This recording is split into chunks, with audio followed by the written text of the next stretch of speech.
Obero ka winy long mukene konye tikwere wachere ilum kono giango waka waj botu ni gino dong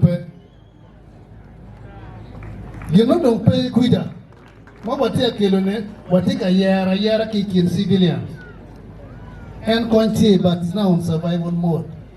guvu melo indong peke maro mero win so kan ngato mo tika bolo wana chule petamo peke mo gona akiye chino lopora er kan yer manyende ikerte gorato yete gola tanya winyo kwere ni yende donye lum sinde ne okit UPDF mana mera tel boto wek mo win mabe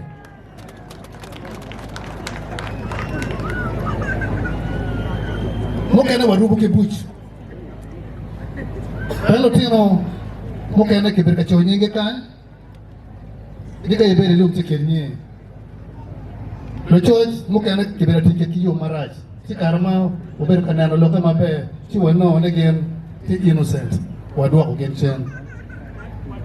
mana mer win mabe kan lok moti ma chwero chwinjo ken me tuten mon ki taro karwo ko wachi wan obichere lum wan ober ni ningi uti kilo dir ma wono yaro gen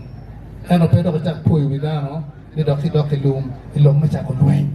inene Acholi mo ma obiye pere amet win mabe adeda ka jomo kene ge mero lwen Uganda tiget poti Japan uji loko mabe donc gina perete ene la champel waye kotin o foy to toil wonde bieno kaye kachel ki family man nyoro mire a jomo kene mapenge en because of what through la wore eno man chuin mabe maka no pego tie wat no ben kachel ko mene chi no pego bero yo total man ene me wa mire bot family donc bot family alega wono bet techui jembe ketene timme nene fada bera wacho kita kibetere yoga kana o one when you take candidates in fact not just candidates but flag bearers yes